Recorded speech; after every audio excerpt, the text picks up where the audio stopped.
Spiti valley ভারতের এক cold dessert. ইউনেস্কোর MAB কর্মসূচির অধীনে ভারতের প্রথম ঘোষিত শীতল মরুভূমি জীবমণ্ডল মানে বায়োস্ফিয়ার সংরক্ষিত এলাকা। আর আজকের এপিসোড আমরা টাবো থেকে কিভাবে রোড জার্নি করে কাজায় গেছিলাম তার বর্ণনা। এই রোড জার্নির জন্যই স্পিটি ভ্যালিতে আসা। ও হ্যাঁ, এই সেপ্টেম্বর মাসে আবারও আমরা স্পিটি যাব, তবে এটা গ্রুপ ট্যুর নিয়ে। হ্যাঁ, তোমরা 8335068995 নাম্বারে আমাদের হোয়াটসঅ্যাপ করতে পারো, আর যদি মনে হয় তাহলে পুরো ভিডিওটা একবার দেখে নিতে পারো।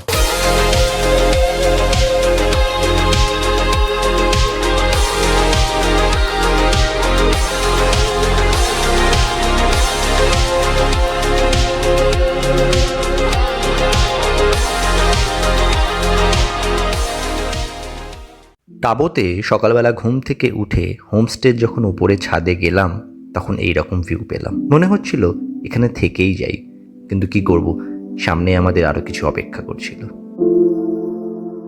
সো আমরা আছি এখন টাবো মোনাস্ট্রিতে এসে গেছি। কালকে বলছিলাম আমি, টাবো মোনাস্ট্রি 996 AD-তে তৈরি, প্রায় 1000 বছরের পুরনো মোনাস্ট্রি, 1000 বছরেরও বেশি পুরনো। কারণ এই মোনাস্ট্রিটা বানিয়েছিল, যে পুরনো মোনাস্ট্রিটা মাড দিয়ে তৈরি, সেটা আগে আমরা তোমাদের দেখাবো। জানি না ভেতরে ভিডিও করা যায় না যতদূর আমি জানি। বুদ্ধিস্ট একজন রিনাউন্ড রাজা ইয়েশেও সে বানিয়েছিল 996 AD-তে এই মোনাস্ট্রিটা। যখন সেকেন্ড ডিফিউশন অফ বুদ্ধিজম ইন্ডিয়াতে এসেছিল, তখন এই মোনাস্ট্রিটা হচ্ছে তার শুরুর প্রতীকী। আর এই মোনাস্ট্রিটার আরেকটা নাম হচ্ছে অজন্তা অফ দ্য হিমালয়াস। কেন বলা হয় সেটা ভেতরে গিয়ে বাকিটা তোমাদেরকে বলছি। তো এখন সকাল 10টা মতন বাজে। To be very honest, temperature এখনো মাইনাসেই আছে। মধুরিমাকে দেখলে বুঝতে পারবে জাস্ট। বিশাল জোরে 4টে লেয়ার আছে। হ্যাঁ, হাওয়াটা মানে পুরো বিঁধছে স্কিনে। এইটুক খোলা তাতেই মানে অবশ হয়ে যাচ্ছে।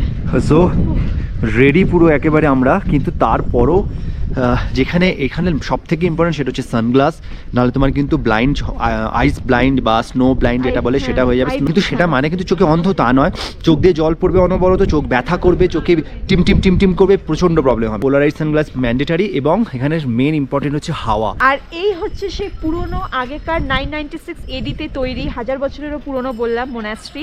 এই মোনাস্ট্রিটাকে অজন্তা অফ হিমালয়াস কেন বলা হয়? কারণ মহারাষ্ট্রে যে অজন্তা কেভস, সেরকমই মানে দেওয়ালে অনেক রকমের চিত্র, প্রিমিটিভ মিউরালস, মানে আই ক্যাচিং কিছু সুন্দর সুন্দর মানে পেইন্টিংস, যেগুলো একদম দেওয়ালে বিভিন্ন রকমের পুরো রিলিজিয়নকে তুলে ধরা হয়েছে। এবং তখনকার দিনে ন্যাচারাল কালার্স, মানে ফ্রুটসের কালার্স, বিভিন্ন রকমের ন্যাচারাল জিনিসের কালার্স দিয়ে এই মানে প্রিমিটিভ আর্ট ওয়ার্ক, প্রিমিটিভ মিউরালস, মানে দেওয়ালে যে চিত্র আঁকা হয় সেইগুলো দিয়ে পুরো মোনাস্ট্রির পুরো দেওয়ালটা ভর্তি। আমরা এখানে একটা ছবি দিয়ে দেবো, কারণ কি ভেতরে অবভিয়াসলি ক্যামেরা অ্যালাউড নয়। এবং এগুলোকে এত বছর ধরে, হাজার বছর ধরে এটাকে প্রিজার্ভ করা হচ্ছে। আর একটা যেটা জিনিস সেটা তোমাদের জানা উচিত এখানে আসার আগে, 1975-এ একটা বিশাল বড় কিন্নরের আর্থকুয়েক হয়, যাতে এই মোনাস্ট্রিটা কিন্তু খুব মানে ক্ষতি হয় মোনাস্ট্রির। কিন্তু তারপরে সঙ্গে সঙ্গে এর রিভাইটালাইজেশন, এর আবার মানে নতুন করে গড়ে ওঠার কাজ শুরু হয়ে যায়।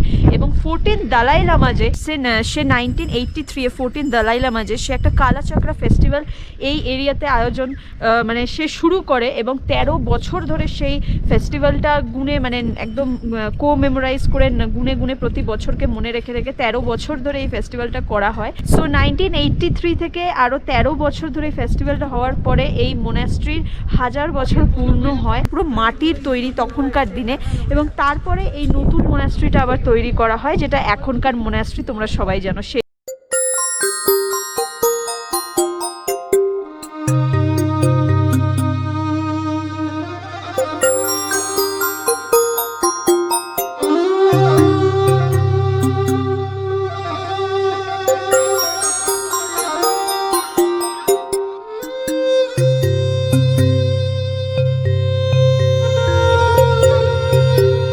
এই যে ওল্ড মোনাস্ট্রির সাইন দেওয়া আছে, এই পাশ দিয়ে ডান দিকে যেটা দেখতে পাচ্ছ, এখানে কিন্তু থাকার ব্যবস্থাও আছে, তবে শীতকালে সেটা বন্ধ থাকে। আর সামনে দেখা যাচ্ছে ওটাই হলো ওল্ড মোনাস্ট্রি যাওয়ার গেট।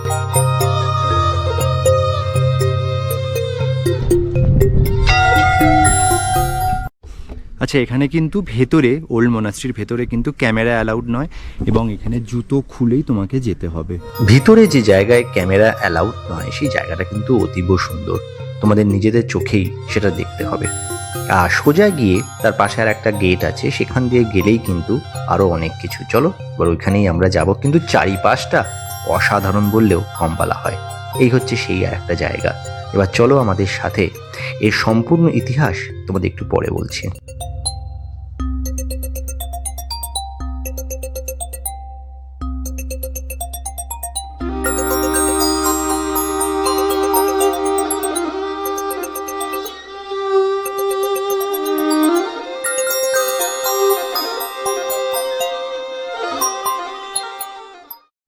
সো এখানে আমরা দাঁড়িয়ে আছি না ওল্ড মোনাস্ট্রি, এত পেছন দিকটা এখানে অনেকগুলো এরকম সেই গম্বুজের মতো নাকি এরকম? চোরতেন টাইপের সেই মনিউমেন্টগুলো যেরকম হয় প্রতিটা মোনাস্ট্রিতে সেরকম, কিন্তু পুরোটাই মাটির তৈরি। আর এই পেছনে যেটা আমি বলেছিলাম ভিলো, এক ধরনের সেই ল্যাক্সেসিভ না কি টাইপের, ভুল বলতে পারি, এক রকমের গাছ, সেটাকে ভিলো বলে। সেই গাছটা দেখো এখানে পুরো, মানে শীতকাল যেহেতু এখন তার ফলে জরাজীর্ণ, বাট নর্মাল সিজনে এটা কিন্তু পুরো গ্রিন তোমরা দেখতে পাবে। পুরো নাকো টাবোতে কিন্তু এই টাইপের গাছ ভর্তি।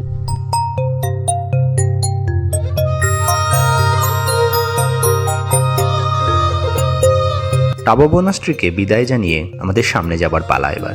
কিন্তু যেখানে টাবো মোনাস্ট্রির গাড়ি রাখা হয় সেই জায়গাটাও অতীব সুন্দর।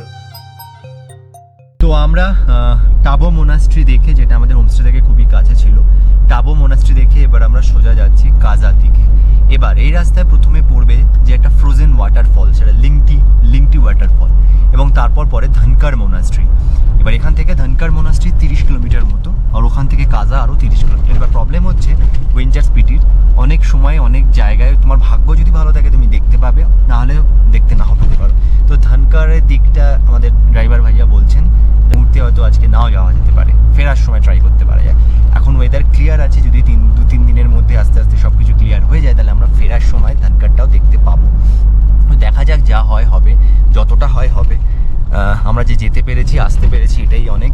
তো আমরা এখন সোজা যাচ্ছি টাবো থেকে। একটা কথা বলে রাখি, যারা এই ভিডিওটা পুরোটা দেখবে, মানে যাদের হাতে একটু সময় আছে, তাদের আমি এটা বলে রাখতে পারি, এই পুরো জার্নির টাবো থেকে কাজার এই যে রাস্তা অসাধারণ।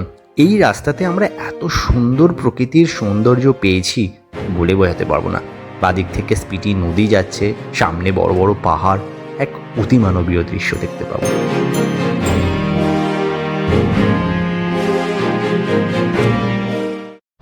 টাবো মোনাস্ট্রি থেকে আমরা যখন বেরিয়ে এবার যাচ্ছি কাজার দিকে, তার আগে এরকম স্পিটি নদীর একটা খুব সুন্দর ভিউ, তার পেছনে পাহাড়, সেখানে আমরা দাঁড়িয়েছি।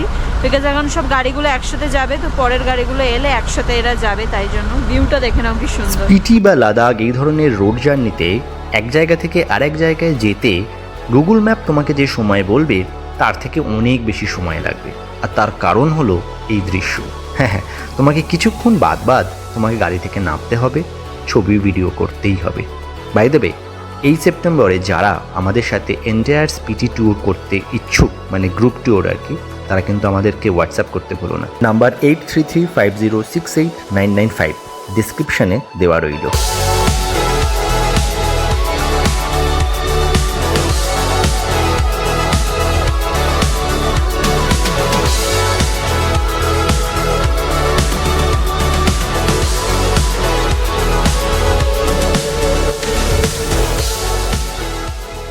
এই ধরনের রোমহর্ষক রোড জার্নির জন্যই স্পিটি ভ্যালিতে আসা, যেখানে ডেস্টিনেশনও সুন্দর আর জার্নিটাও অতীব সুন্দর।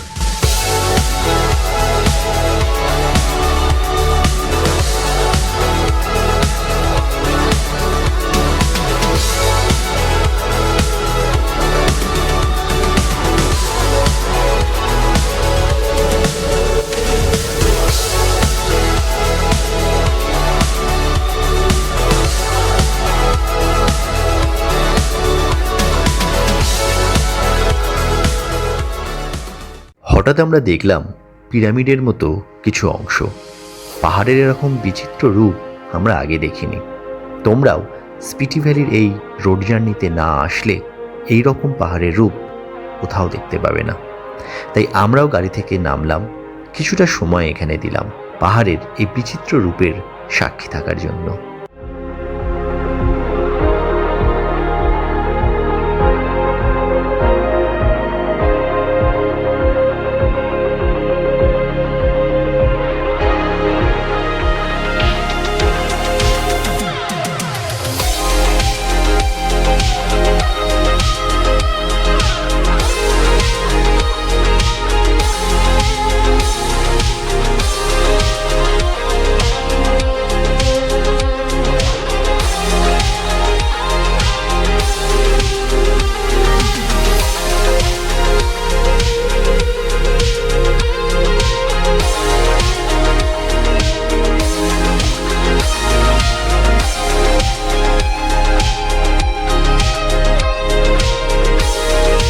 আবার আমাদের গাড়ি সামনের দিকে এগোতে শুরু করলো, বাদিকে স্পিতি নদীকে রেখে। স্পিতি নদীর যা রং তা না দেখলে বোঝানো যাবে না, এতটাই সুন্দর। এই যে রাস্তাটা আমরা গেছিলাম সেই দিনকে, সে অভূতপূর্ব এক সুন্দর। মানে রোড জার্নির যে এত রকম দিক আমরা দেখতে পাবো তা আমরা কোনোদিনও ভাবিনি। অনেক দিন ধরেই ভিডিও দেখেছিলাম স্পিতি ভ্যালির, সেখানে দেখে যা যা ভেবেছিলাম তার থেকে অনেক অনেক বেশি আমরা সামনে থেকে দেখেছিলাম।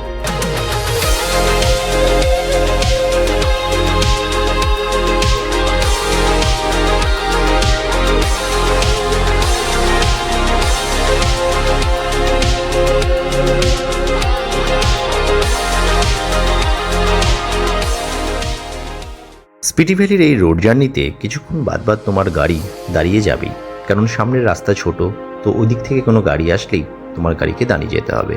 কিন্তু গাড়ি দাঁড়িয়ে গেলে গাড়ির জানলা দিয়ে যদি এইরকম ভিউ পাওয়া যায় আর কী বা লাগে। আর তারপর আবার যখন গাড়ি সামনে যেতে শুরু করবে আবারও মনে হবে প্রকৃতি যেন এক অদ্ভুত মায়া। সত্যি এই রকম সুন্দর দৃশ্য আমি জানি না আমার জীবনেও আর দেখতে পাবো কিনা। কেমন লাগছে অবশ্যই জানিও।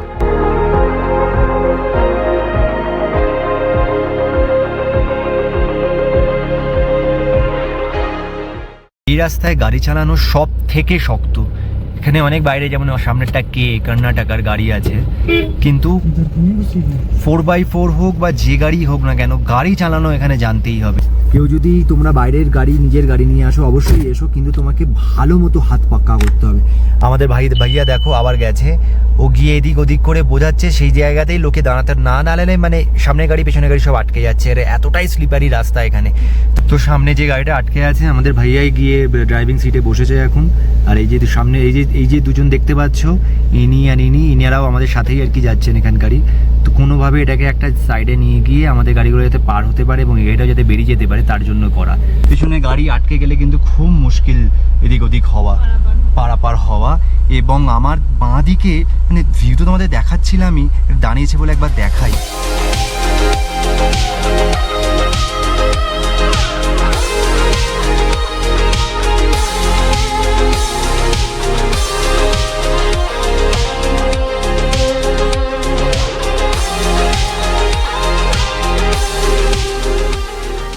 হাত ঠান্ডা হয়ে যাচ্ছে সেটা কোনো ব্যাপার নয়, ফ্রিজ হয়ে যাচ্ছে। বাট এখানে যা কাদা, যে জল যেরকমভাবে ছেটকাচ্ছিল তার জন্য ভয় পাচ্ছিলাম। বাট উইন্টার স্পিতি আসা সার্থক পুরো।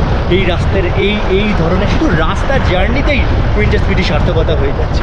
আমার সামনেটা দেখো,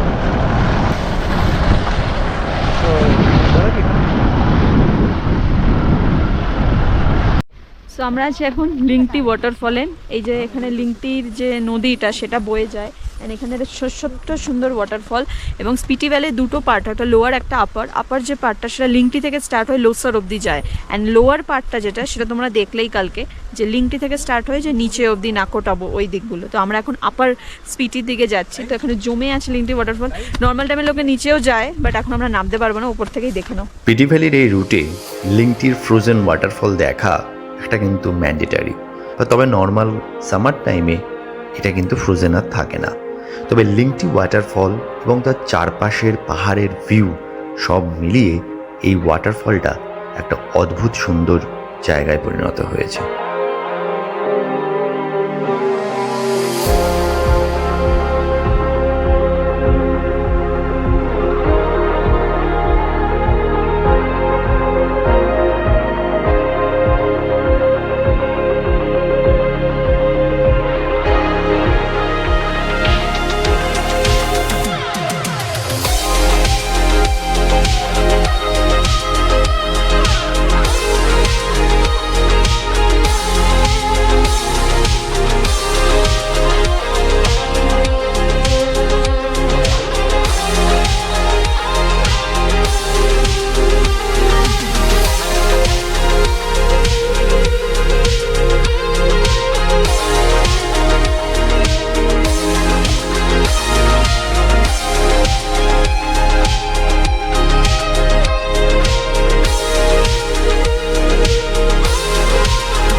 তো আমাদের লেংটি ওয়াটারফল দেখলাম। এখানে শুধু ক্যাফে থাকে, বাট এখন দেখি সব বন্ধ, খুব খিদেও পাচ্ছে। বাট একটা বলার কথা, সেটা হচ্ছে এটা হচ্ছে উইন্টার স্পিটির ব্যাপার। এই যে কাদাগুলো ছিটকাচ্ছিল, সমস্ত কাদা এখানে ফ্রিজ হয়ে গেছে। এই যে কী অবস্থা গাড়ির, চাকা লাগানো, চেন লাগানো হচ্ছে এখন। আর এখানে লেংটি ফল দেখে আমরা এখন সামনের দিকে এগোবো বলে এখন চেন লাগানো হচ্ছে, সামনে যাব। আর এখানে সারমেয় ভর্তি থাকে, ড্রোন চালালেই তারা একটুখানি রেগে যায়। চারিদিকের ভিউ কিন্তু অসাধারণ। রোদের এত তেজ এই মুহূর্তে যে আমাদের মনে হচ্ছে যেন গরম লাগছে, কিন্তু টেম্পারেচার কিন্তু -8। সো এই হচ্ছে লেংটি ওয়াটারফল। এবার আমরা সামনের দিকে এগোবো, খিদে পাচ্ছে। যাই হোক, কেমন লাগলো অবশ্যই কিন্তু আমাদের জানিও। চেন লাগিয়ে এবার আমাদের গাড়ি সামনের দিকে এগোতে শুরু করলো। আমাদের গাড়ির সাথে প্রায় আরও 5-6টা গাড়ি একসাথেই যাচ্ছিল, কারণ উইন্টার স্পিটিতে সবসময় ড্রাইভার ভাইরা চেষ্টা করেন একসাথেই যেতে, কারণ কারোর কোনো প্রবলেম হলে যাতে বাকিরা তাকে হেল্প করতে পারে। আর সামনের দিকের রাস্তা এরপরে অদ্ভুত এক মোড় নিয়েছিল। এই যে পাহাড়গুলো, এই পাহাড়গুলোর জন্য আরও বেশি রোমহর্ষক লাগছিল এই জার্নির কথা আমরা সারা জীবন ভুলবো না। তোমরাও পারলে আমাদের এই সেপ্টেম্বর মাসের গ্রুপ ট্যুরে স্পিটি ভ্যালির যোগ করতে পারো। ইন্টারেস্টেড হলে আমাদের ইনস্টাগ্রামে ডিএম করতে পারো, অথবা 8335068995 এই নাম্বারে হোয়াটসঅ্যাপ করতে পারো।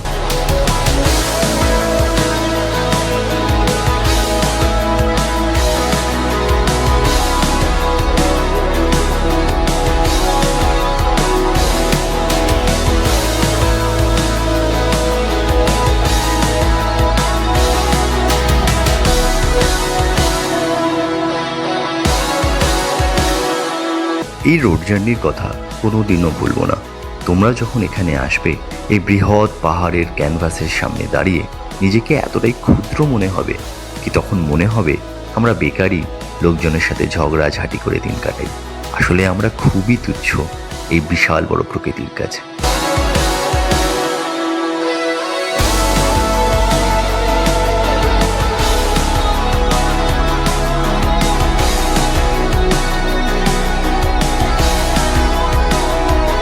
এই স্পিটি ভ্যালির জার্নিতে আমার মনে হচ্ছিল যা কিছু আছে যেন সবটাই ক্যামেরা বন্দি করি। তাই এখানে আসলে কিন্তু তোমাকে মেমোরি কার্ড অনেকটা বেশি আনতে হবে। আজকাল সোশ্যাল মিডিয়ায় সারাক্ষণই মানুষ বলে একা থাকতে হবে, একা ভালোভাবে বেঁচে থাকার নামই নাকি জীবন। মন দিয়ে যদি ট্র্যাভেল করো, তুমি বুঝতে পারবে নিজের মানুষকে কাছে নিয়ে থাকার নামই কিন্তু জীবন। আজকাল মানুষের জীবনে এতই অপশান যে মানুষ অনেক কিছুই খুব সহজে ছেড়ে দিতে পারে, বিশেষ করে সম্পর্কগুলো। কিন্তু সব কিছু পাওয়ার পরও মানুষের যেটা সব থেকে বেশি লাগে সেটা হলো হিউম্যান টাচ, হিউম্যান রিলেশন। তাই তোমার কাছে যা কিছুই থাকুক না কেন, নিজের কাছের মানুষই যদি না থাকে, ভালো থাকা যায় না।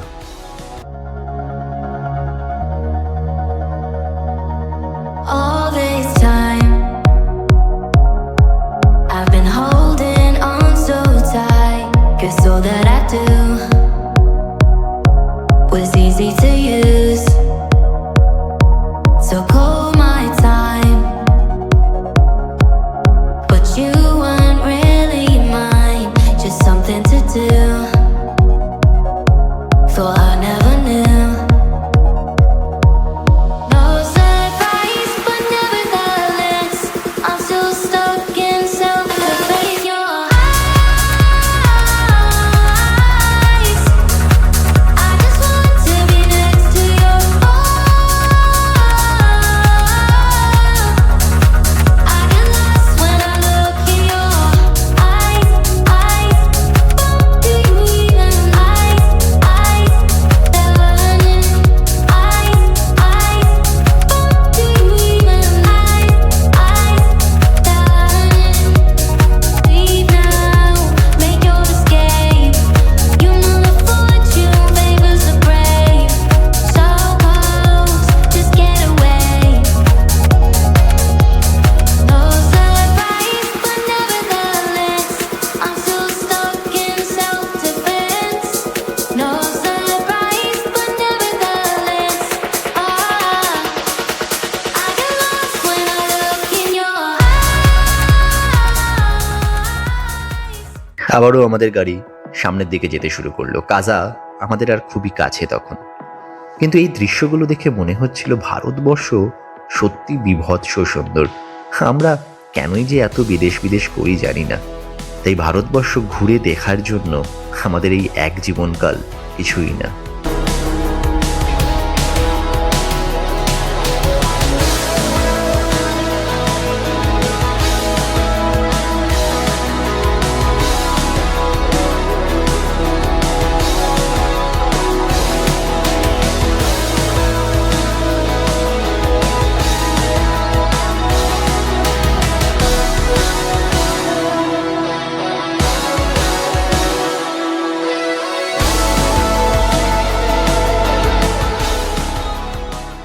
আচ্ছা, এত হাইটে অক্সিজেন লেভেল কম বলে টাবু থেকেই তুমি এক বিশেষ ধরনের গাছ দেখতে পাবে। ফুল ফল নয়, অদ্ভুত গাছ। এই যে দেখো, দেখতে পাচ্ছ, এগুলোকে এরা অক্সিজেন ট্রি বলে। এগুলো এখন প্রচুর লাগানো হচ্ছে। আবার এই পাহাড়গুলোকে দেখো, অদ্ভুত লাগছে না? মানে এক একটা জায়গায় যেন এক এক রকমভাবে প্রকৃতি তোমার সামনে চলে আসবে। অদ্ভুত। স্পিটি ভ্যালির এই জার্নি সারা জীবন কোনো মানুষ ভুলতে পারবে না। আর একবার তো নয়, আমরা বারবার স্পিটি আসতে চাই।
ওয়েলকাম কাজা, উইন্টার স্পিডি এক্সপিডিশনের মেন জায়গা কাজা।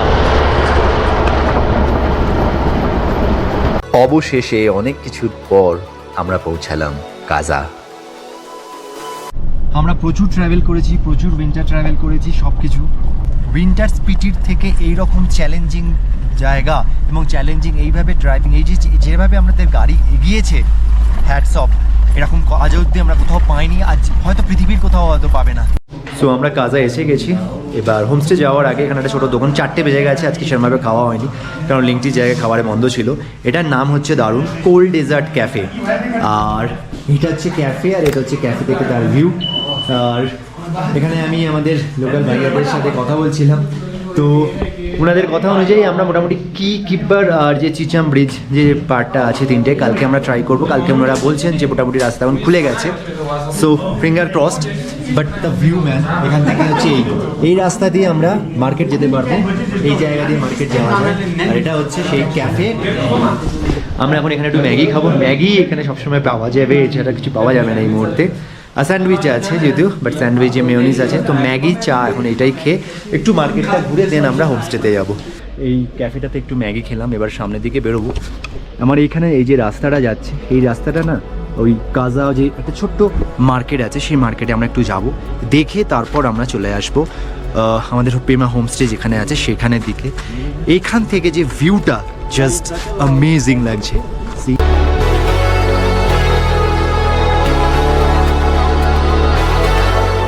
আমরা এখানে ম্যাগি খেলাম।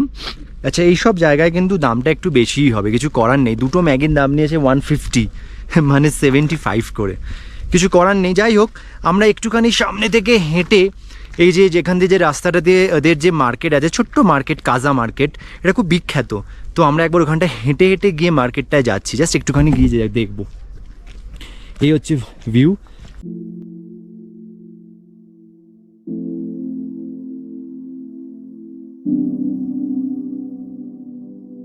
এই হলো কাজা মার্কেট।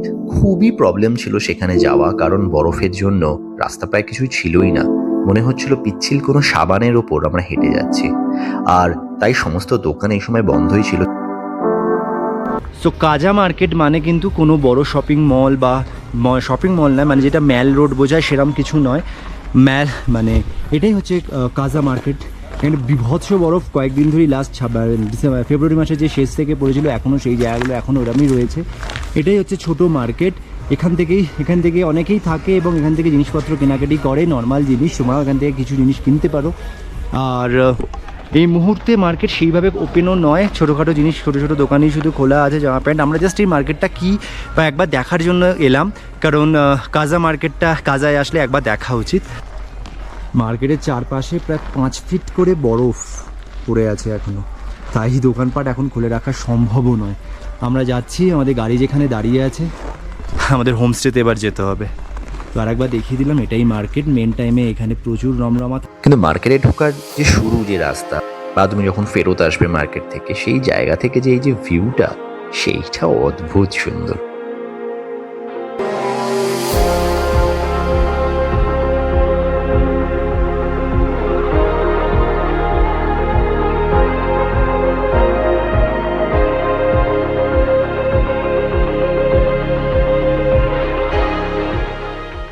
এরপর আমাদের গাড়ি ছুটলো, সরি ওখানে আর ছোটাছুটি নয়, খুবই ধীরে ধীরে এগোলো আমাদের হোমস্টের দিকে। তার আগে একবার তেল নেওয়া হয়েছিল এবং সেটাও একটা অদ্ভুত জায়গা, কারণ পৃথিবীর উচ্চতম পেট্রোল পাম্প এই কাজাতেই।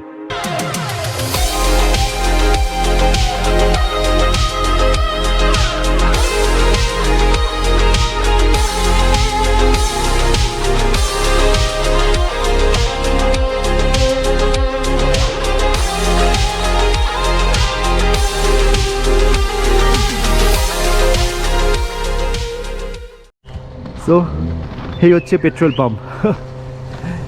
কেন এটা ওয়ার্ল্ডের হাইয়েস্ট এবার বুঝতে পারছো?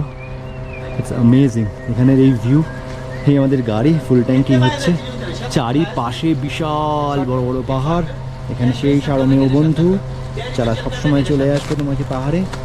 আর এই এক অদ্ভুত অদ্ভুত জায়গা। সো আমরা আমাদের হোমস্টের খুবই কাছে আছি, 500-600 মিটারের মধ্যে। গাড়িতে উঠি, এবার হোমস্টে যেতে হবে। বরফে হাঁটা চলাতে খুব ক্লান্ত লাগে, আর যে হারে গাড়ি চলেছে ধামকা ধাক্কিতে সত্যি ক্লান্ত লাগে। তোমরা জানো হয়তো স্পিটিতেই আছে সেই দুটো ভিলেজ, যে দুটো ভিলেজ এই পৃথিবীর মধ্যে সব থেকে উঁচুতে। আমরা হয়তো এই দুটো ভিলেজে কোনোটাই যাতে যেতে পারবো না কমিক টাওয়ারেতে, বাট যাই হোক, এই মুহূর্তে আমরা যেখানে আছি সেটা হচ্ছে যে একটা পেট্রোল পাম্প। আর এই পেট্রোল পাম্প কিন্তু হচ্ছে ওয়ার্ল্ডস হাইয়েস্ট রিটেল আউটলেট লেখাই আছে, মানে এটাই হচ্ছে ওয়ার্ল্ডের হাইয়েস্ট, মানে সর্বোচ্চ উচ্চতার পেট্রোল পাম্প। এই হচ্ছে পেট্রোল পাম্প। এই পেট্রোল পাম্পটা আপনি আর একটা ইতিহাস। এখানে হচ্ছে পেট্রোল পাম্প, আর এর চারপাশের ভিউ হচ্ছে অসাধারণ। তেল নিয়ে এবার আমরা সামনে এগোলাম। একদম সামনেই ছিল আমাদের হোমস্টে যাওয়ার এই রাস্তাটা কিন্তু অসাধারণ। বাদিকে এই জায়গাটা বিএসএনএল এর একটা অফিস, আর এই রাস্তার পরেই আমাদের হোমস্টে। তবে হোমস্টে অবধি এই মুহূর্তে গাড়ি যাচ্ছিল না, এতটাই স্নোফল হয়েছিল, বাট রাস্তাটা আবারও অসাধারণ লাগছিল।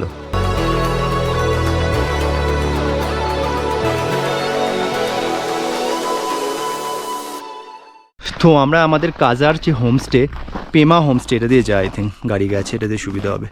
তো সেখানে গেছি, গাড়ি এখানে আটকে আছে, এখানে বেশি আর যাওয়া যাবে না। এখান দিয়ে আমাদের এই যে হেঁটে যেতে হবে আমাদের হোমস্টের দিকে। মানে যতটা সুন্দর এখানকার দৃশ্য, ততটাই টাফ কিন্তু এখানকার মানুষের দিনকাল যে যেরমভাবে চলে, কিভাবে চলে সেটা আমরা দেখতে পাচ্ছি, মেনলি শীতকালে। আর গাড়ি আসা, গাড়ি নামা, গাড়ি ফেঁসে যাওয়া এখানে কোনো ব্যাপার নয়, যে কোনো মানুষকে ঠেলে ঠুলে তোমাকে সামনে এগোতে হবে। দৃশ্য অসাধারণ, কিন্তু কষ্ট ততোধিক। চারিপাশ শুধু বরফই বরফ, চারিদিকে শুধু বরফ। সো এই এসে গেছি আমাদের পেমা হোমস্টে। ওই যে মধুরিমা আসছে, চারিপাশের ভিউ এতটাই সুন্দর কি বলবো। আর যেটা বললাম, জীবন এখানে ততটাই কষ্টের, বাট ভিউ দেখলে কিন্তু মন পুরো জুড়িয়ে যাচ্ছে, অসাধারণ। তোমাদের একবার ছোট্ট করে আমাদের হোমস্টে দেখিয়ে দিই। আমরা আছি পেমা হোমস্টে, পুরো মাড হাউস যাকে বলে, মাটির। ওখানে মধুরিমা ঢুকেছে। বাথরুম এই জায়গায় এত সুন্দর, এত বড়, গরম জল ওরা দিয়েছে, এখানে বেসিনও রয়েছে, এত সুন্দর। শুধু রুমটা দেখো, অ্যামেজিং না? Just amazing. ওপরটা দেখ, পুরো মাঠ, ওপরটা এরকমভাবে ওদের এদিকে কাঠের কাজ আছে, লাইট আপাতত রয়েছে কিন্তু সেটা খুব তাৎক্ষণিক, আবার এক্ষুনি চলে যাবে। ইলেকট্রিক ব্ল্যাঙ্কেট আছে কিন্তু আমরা ইউজ করতে এখন পারবো না। আর যেটার জন্য আমাদের উনি এই রুমটা দিয়েছেন ভিডিও করার, একটা এই হচ্ছে ভিউ। আমি মানে লিটারেলি কাজা অ্যান্ড স্পিটিতে যা ভিউ পাচ্ছি, উফ, অসাধারণ বলবো না কি বলবো। আচ্ছা, এই যে নিচে দেখতে পাচ্ছ এই যে জায়গাটা গোল করে, এখানে না আইস হকি যে খেলাটা, ইন্টারন্যাশনাল ন্যাশনাল খেলা এখানে কিন্তু হয়, ঠিক আছে। আর এখানে একটা স্কুল আছে, দেখো কি সুন্দর। স্কুলটা অবভিয়াসলি এদের শীতকালে পুরো বন্ধ থাকে। রাজা, এই হাম লোগোं का रूम है, ये है हम लोगों का रूम, মানে আমাদের রুম। এখানে আমাদের সুন্দর বেড। এই রুম থেকে বেরোলেই এই রকম ভিউ।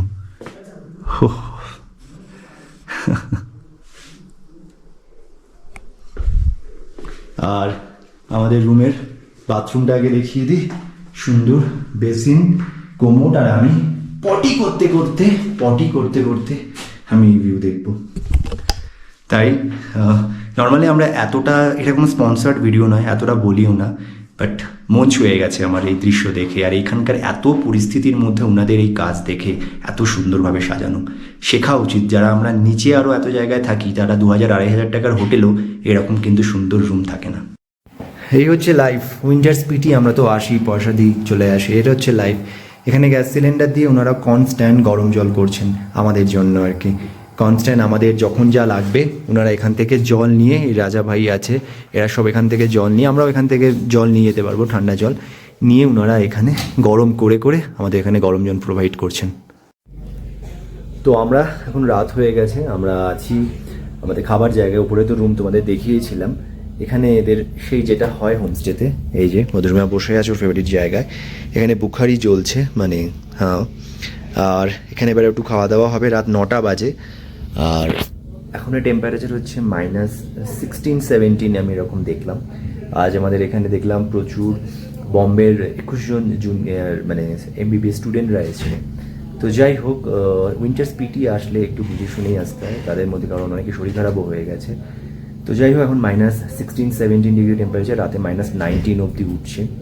আর এবারে শীতকালে -30 পর্যন্ত এখানে উঠেছিল। তো এখনও একটা পুরো মাঠ। এখানে ওনারা চালিয়ে রেখেছেন হচ্ছে জেনারেটর, এবং জেনারেটারের থ্রু দিয়ে আমরা এখন চার্জ করে দিচ্ছি। আমাদের রুমেও সব ক্যামেরা অ্যান্ড অল সব চার্জ হচ্ছে। আমাদের এখানে এবার খাবার দেবে রাত 10:30 অবধি, এখানে মোটামুটি চার্জ থাকে। তো আমি তার মধ্যে এবার মোবাইলটা চার্জে দিয়ে দিই, আর একটু সবই উপরে আমাদের চার্জ হয়েছে, camera, power bank and all. খাওয়া দাওয়ার খেয়ে নিই, আপাতত গুড নাইট। কালকে আবার দেখবো কতটা কি দেখানো যায়। কালকেও আমরা থাকবো কাজাতেই।